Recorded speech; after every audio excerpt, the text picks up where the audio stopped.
Well, thank you very much, and good morning, everyone. It's really an honor for me to participate in the forum today. I was, to be very honest, not aware of the 20 minutes plus 10, so I prepared to speak for 28 minutes. I'll try to keep it shorter, but if I don't manage, then I hope we can have an interesting discussion later on with the coffee. My presentation will focus indeed on the construction of recorders for the performance of 15th and 16th century consort music, so ensemble music for equal instruments, as this is otherwise too big of a world to put in just one presentation. So I thought I would like to reflect a bit on a few different current philosophies of recorder making, which I will represent by 4 present-day recorder makers and some of their specific projects. And I will connect each of them with some of the historical information we have about the development of the recorder family in the Renaissance. The connection between present and past also inspires the title of my lecture. The Bavarian little town of Schrattenbach, already was mentioned this morning, was the hometown of Hans and Caspar Rauch, better known as Rauch von Schratt or Rauch von Schrattenbach. And they made some of the best and most special recorders of the 16th century. And Woburn is an even smaller place in Canada, which was home to another master maker, Bob Marvin, and to his workshops until his death a bit over a year ago. When I'm speaking about historical aspects of recorder making, my sources of information are mostly articles by Adrian Brown, Peter van Huygen, Ita Heymans, David Lasotki, and Keith Polk. Most of them appeared after 2000, and I have also collected them in a little bibliography, which I have with me. I don't have enough copies to hand out to everyone, but you're welcome to come and take a picture, and then you can read all that you need to know about the development of recorder making in the Renaissance if you are interested. I would like to start first speaking about the dawn of the recorder consort, which has to do with the question of when did the practice of playing on sets of equal instruments start? And when it comes to the recorder, which sizes were involved and how did they sound? Iconography and also many other sources, literary, archival, and musical, suggest that recorder consorts were already widespread in Europe by the 1450s and possibly earlier. So I will just show you a couple of examples from different locations. In 1443, the Burgundian court ordered 4 ivory recorders, one decorated with gold and jewels, and the others plain, from a maker called Jean Chapuis. We learned that 3 of these recorders are later also described in detail in another inventory, and I quote this inventory: ivory recorders, both large and small. One of the large recorders is ornamented with gold on the mouthpiece, and lower down decorated with 2 gold rings and strewn with little emeralds, garnets, and rubies, and nothing is lacking. I would really have liked to try this recorder.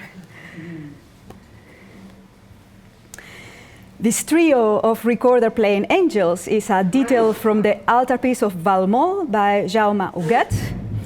And we have actually many further examples of similar consorts, mostly of 3 angels, in the same geographical area, which is present-day northeast Spain. Some are dated back to the late 14th century, where also some historical sources suggest that recorder consort was maybe already practiced.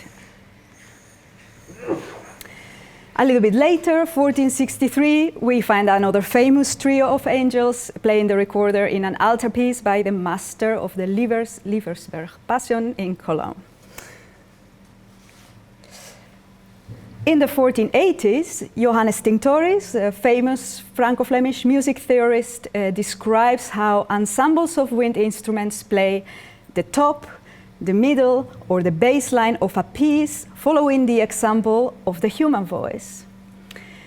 We know that by this time, many churches, many courts, many municipalities employed players of wind instruments, They usually played shawms, and sackbuts, and cornets, and similar, but sometimes they also played transverse flutes and recorders, particularly when they had to play indoors, where these softer instruments were suitable. In the late 15th century and in the early 16th century, there's plenty of evidence for this, and we know payrolls, commissions of sets of recorders for town musicians in Burgundy, in Italy, in France, in Germany, in Spain, everywhere. So we do have evidence of recorder consort playing in the 15th century, but what kind of recorders were these? How did they look, and how did they sound? Here is where we are left with a lot of question marks, because as far as we know today, there are no surviving 15th century recorder consorts. Perhaps we have one 15th century recorder, as far as we know, but there is basically a really big gap spanning from the earliest recorder we know, made around 1400, to approximately 1515 with the first instruments we know by Raffi and probably by the Rauch family. Here you see the early side of this gap. Some of you may be familiar with this famous instrument, the Dordrecht recorder, which was found in the moat of a castle in the south of the Netherlands. The instrument is a bit off topic, but I want to point out one interesting characteristic it has, which is that if you cover the lowest hole, instead of a whole tone step, you get a semitone. And this is also true for other recorders or fragments of recorders that have been dated around the same time. Other elements that these very early recorders have in common is that they are very small, more or less the size of a current-day soprano to sopranino, nothing bigger, and that they usually have a cylindrical internal bore.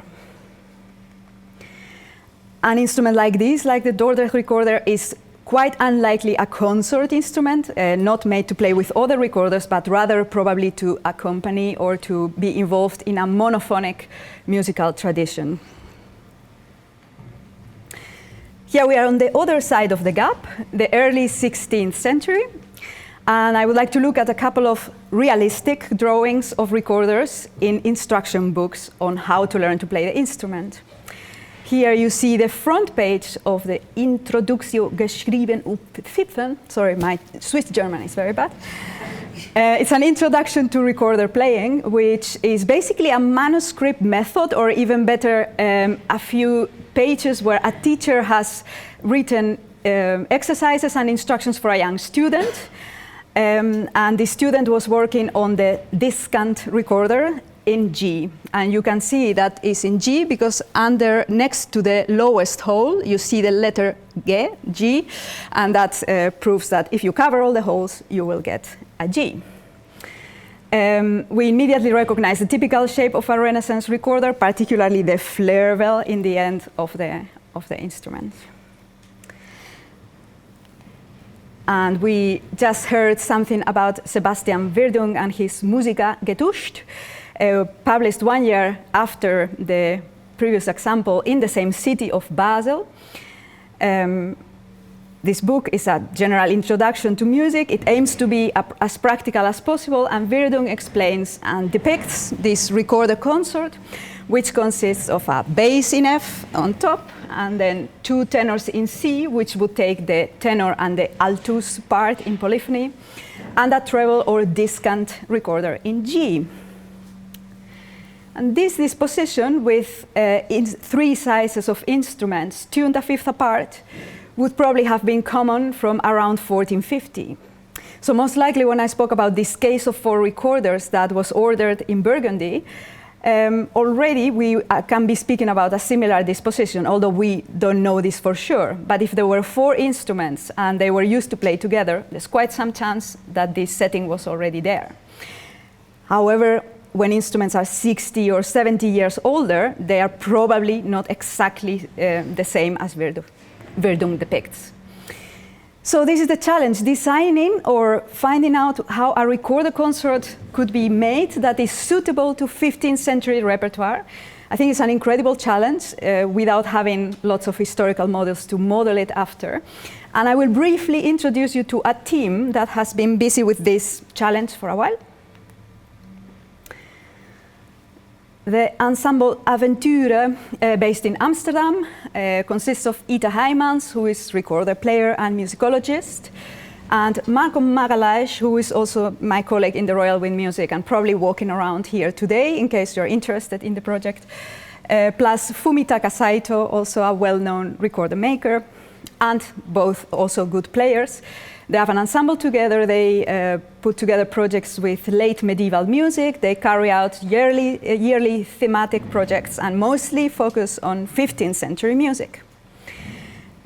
Their reconstruction project is called Filling the Gap, and indeed they fill the gap between the Dordrecht recorder and the next surviving recorders from the early 16th century. Their consort, also like in Virdung, consists of a bass in F, in this case a tenor in C because they are a trio, but if they would play quartet there would be two of them, and a G alto. And they have experimented with many things. I know that, for example, Fumitaka was telling recently in a lecture that they have a little ring that can adjust the lowest interval of the instrument so that in repertoire where it's more suitable to have a whole tone step, you can play a whole tone step, and when you need a half tone step, then you can insert a little ring and this will change. This also changed a little bit the entire sound of the instrument, and that makes it, according to them, suitable for one repertoire or the other, depending if it's older or newer repertoire. An example of repertoire that they work with has a lot to do with Nuremberg, because they had a project, for example, focused on the three very well-known sources very related to Nuremberg: the Lohammer Liederbuch, which has 45 German songs and 32 arrangements by Konrad Paumann, music of the city of Nuremberg; the Schädelsche Liederbuch, which has 127 pieces with German, French, and Latin titles, but also English music is represented in it; and the Buxheimer Orgelbuch, with polyphonic instrumental arrangements. What happens is that between these three sources, lots of repertoire is the same. We have many versions of the same melodies.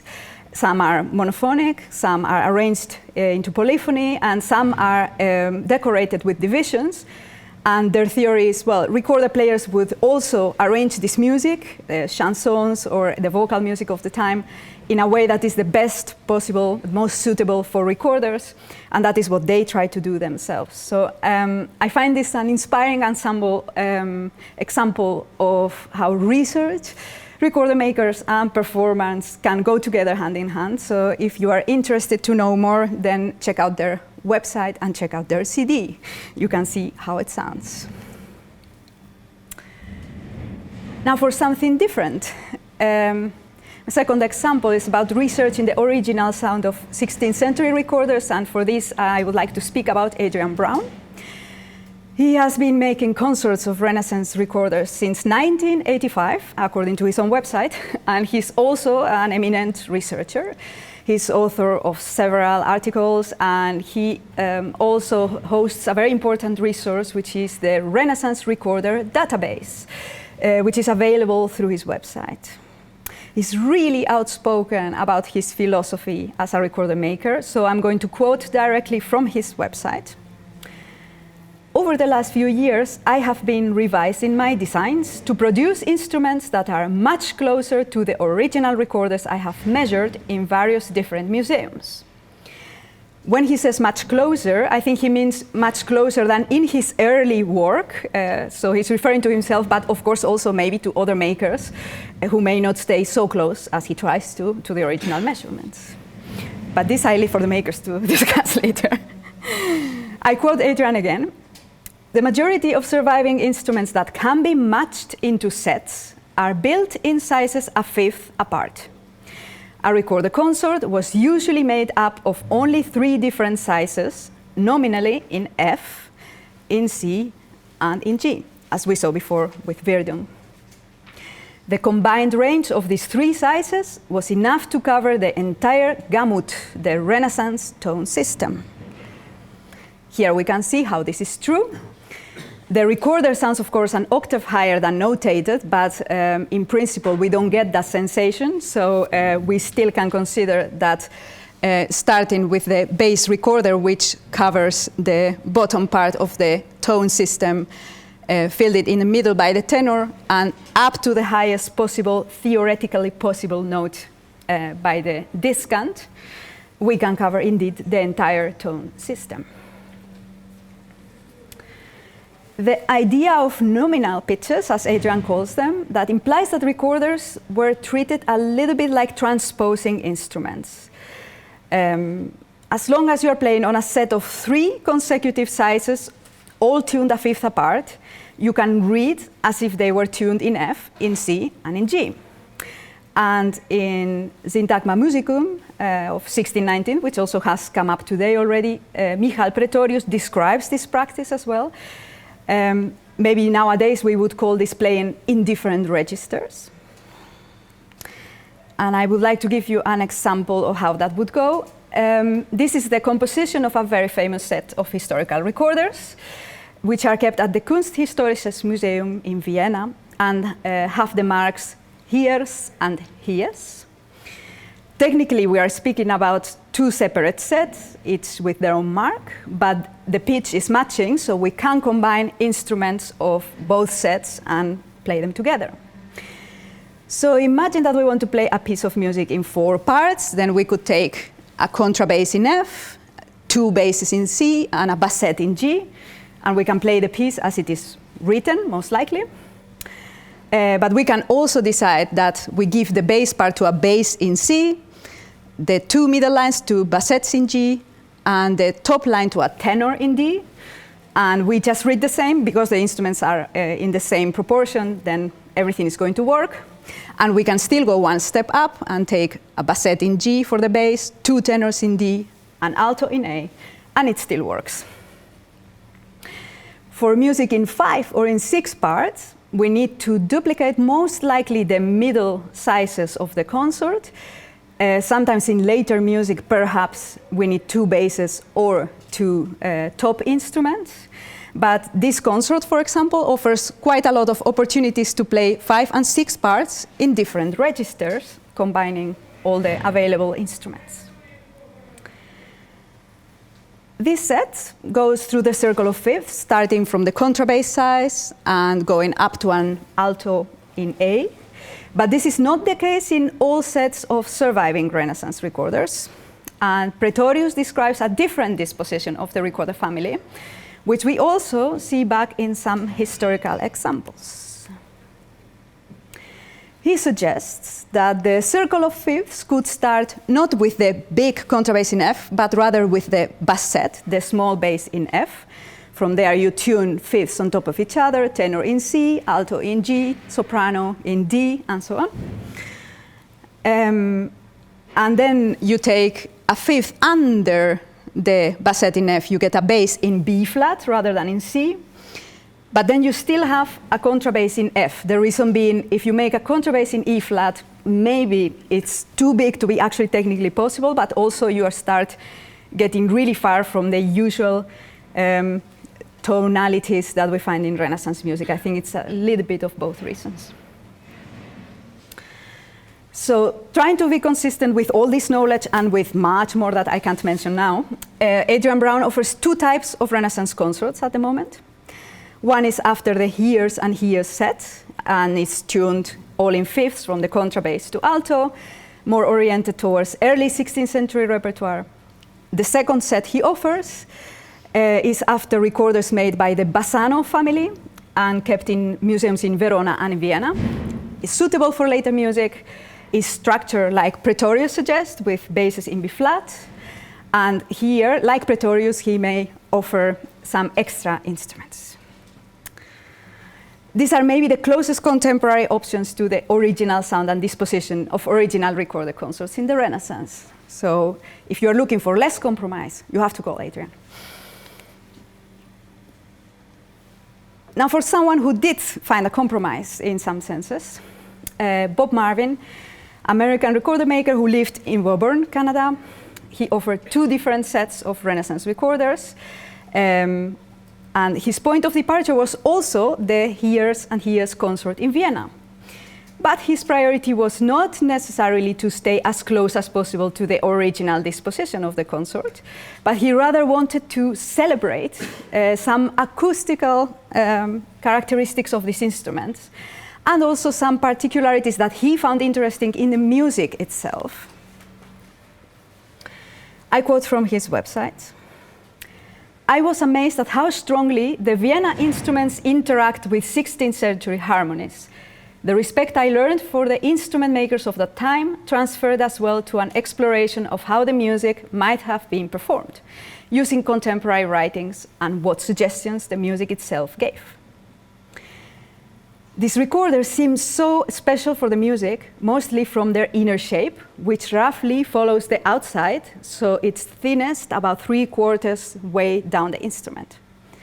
This gives less octave in the timbre of the sound, but a strong 12th.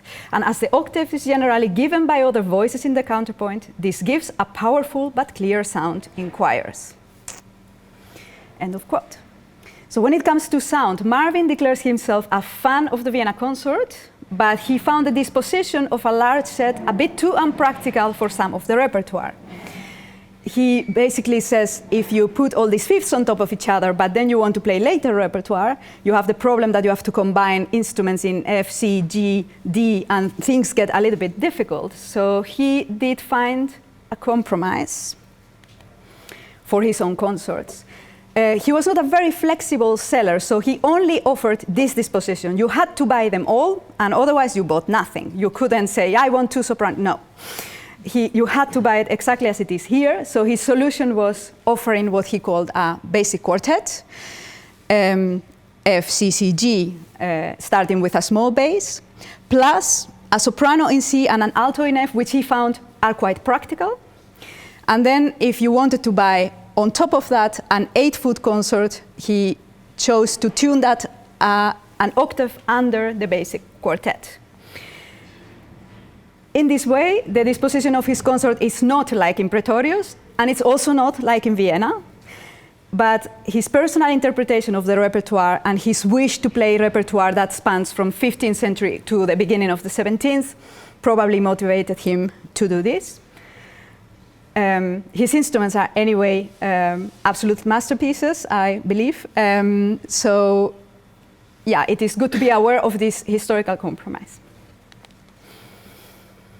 And just very briefly, one fourth example, since you probably all saw it also yesterday at the concert. In the Renaissance, we have enough examples of experimentation and luxury products that have to do with recorders, including, for example, extended bass recorders like the Antwerpen contrabass recorder by Rauch von Strattenbach, which is 2 meters 40 tall. So there was definitely a wish for experimentation and to extend the family when there was that possibility and the money to do it. And I think that experimentation has been carried on in the 20th century. In 1998, of course, we have Adriana sitting here, so if I say something that doesn't make sense, please correct me later. Adriana, together with Paul Leinhaus and Winfried Hackel, developed this instrument, which extended the Renaissance recorder family a fifth under the contrabass. Is this a historical instrument? Well, it didn't exist in the 16th century, but it has a lot to do with Renaissance recorders from then. It's tuned a fifth under the contrabass. The proportions are taken from Renaissance originals, and the only thing we have extra is a couple of keys to make it possible to play. We get a contemporary sound, but a contemporary sound that is deeply rooted in Renaissance traditions. As a performer, I wouldn't like to miss this for the sake of research. So I think this beautiful compromise between research, but also creativity, and also our own modern wish for more experimentation is simply a plus that we need to enjoy. I hope you have enjoyed this little introduction to some recorder philosophies of the 21st century. There would be, of course, much more to say, but my time is up. So I just want to thank you for listening. I hope you will enjoy the rest of the day, and I look forward to talking to all of you during the day as well.